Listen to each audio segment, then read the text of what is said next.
Chapter 13. The Plume Hunters' Camp. The land flattened as we headed up the river, and we soon entered the famous sawgrass marshes of Pahaoki. Sawgrass is a very tall kind of grass with sharp edges like a serrated knife blade. It grows in the shallow water in masses so thick that you can't see even a couple feet in any direction when you're surrounded by it. I found out the hard way that it's also a bad idea to try grabbing sawgrass. The sharp blades stick into your hand. We would have gotten lost in the sawgrass if not for Tiger. He showed us how to find the way through by looking for burn marks on the sawgrass. He said the Seminoles marked the sawgrass with flame, creating paths through the sawgrass swamp. It was easy for him to see the tiny marks, but none of us, not even Lily, could find them so easily. I knew the others were watching me to see whether I could lead them to Samuelson's snowy egret rookery. But the truth was, I had no idea where to look. I guess I had thought it would be easier to find a rookery in the sawgrass, but once we got there, it was such a huge space that I might as well have been searching the ocean for a particular wave. There were small islands of trees dotting the horizon, but they were all so far apart that we could spend a month going from island to island and see only a handful of them. Still, I picked the very biggest island of trees I could see and said, "That one, we'll head there." We pointed our canoes to that distant spot and started paddling. The Everglades were unlike any place I had ever seen. The water was very clear and warm, but it was very shallow, and it moved slowly over the mucky bottom. I was used to the waterways at home and the inland swamps, but this was something else entirely. This was like a river of grass. The whole time we paddled, Bandit scampered around the canoe and rode up the bow. Lily kept herself busy by feeding him and pointing out the fish that took shelter under our canoes. She wasn't much use with the paddle, but I guess that's just what little sisters are like, so I didn't say anything.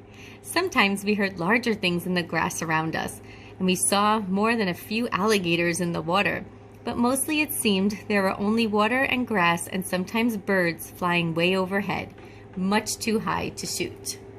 It took almost all afternoon, but we finally reached the big tree island. As we approached, I kept my eyes peeled, hoping to see the trees buzzing with birds just like the rookery at Lettuce Lake, but the trees were silent and still. Worse yet, there was a foul odor drifting from the island. It reminded me of the smell of a bear that had died on our island the summer before.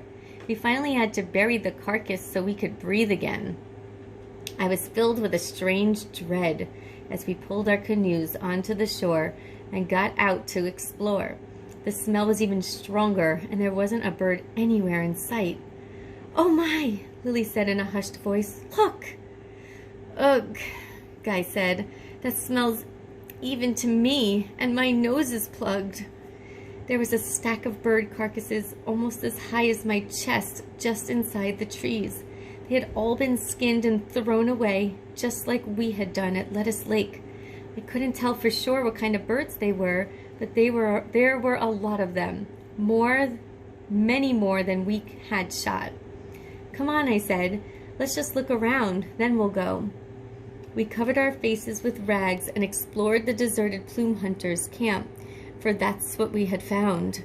These plume hunters weren't nearly as careful as we had been at Lettuce Lake. They left empty pans and crates, broken utensils, and piles of shotgun shells all over the ground.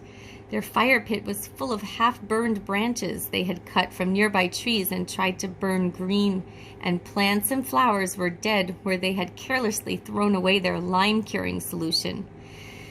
"This bad," Tiger said. "Jumper Osceola would not like."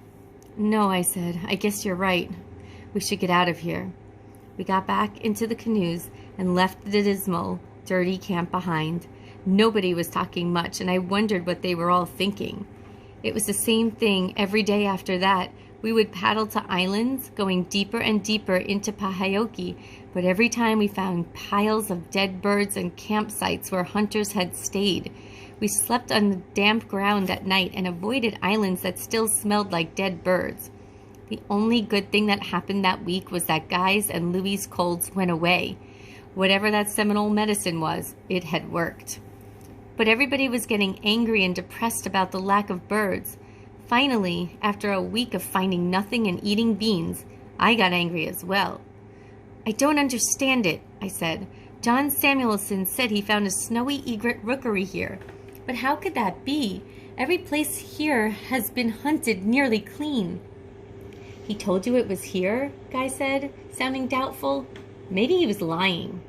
I cast my mind back and tried to remember everything John Samuelson said, and then suddenly, like a light bulb going off in my head, I remembered him saying, "I'm coming up from way down past Miami," when he first saw us. South of Miami! Suddenly I figured it out. Samuelson wasn't here at all. He had come from farther south. I hurriedly explained what I was thinking, and my friends looked a little doubtful until I went and got the charts and showed them what I meant. "See," I said, spreading the chart out on the ground. "He came from farther south, down here." I put my finger on a place on the map all the way on the southern tip of Florida. It was called Cape Sable. "I don't know," Guy said doubtfully. "That's pretty far away. It looks pretty wild down there." "Sure it is." I was excited now. "That's why there's still birds there, 'cause it's wild. If we want to find these snowy egrets, I'll bet a pound of gold that's where we have to go." "You don't have a pound of gold," Lily said. "Not yet, but I bet if we go to Cape Sable, we just might." I could see that Guy and Louie were starting to nod along. It made sense, and I was convinced I was right. John Samuelson hadn't told the whole truth about his secret rookery. "Okay," Guy said, "let's try it." I cheered, and we turned and headed back to the Seminole village. Guy and Louie seemed infected by my excitement, but I could tell from Tiger's expression that he was still unhappy. Lily, too, had quieted down. I knew what was bothering them. I didn't like the sight of those camps any more than they did. But whoever did that wasn't like us. We cleaned up our campsites, and we didn't take so many birds. And from now on, I promised myself we would figure out a way to use all that bird meat, even if we had to salt it all and trade it. We ate dinner that night with the Seminoles and returned to Jumper Osceola's canoe. We didn't tell them about the camps, and they seemed happy we hadn't killed any birds. They sent us away with smiles the next morning as we loaded up the Falcon and headed back down the Miami River for a place that Guy had nicknamed the End of the Earth.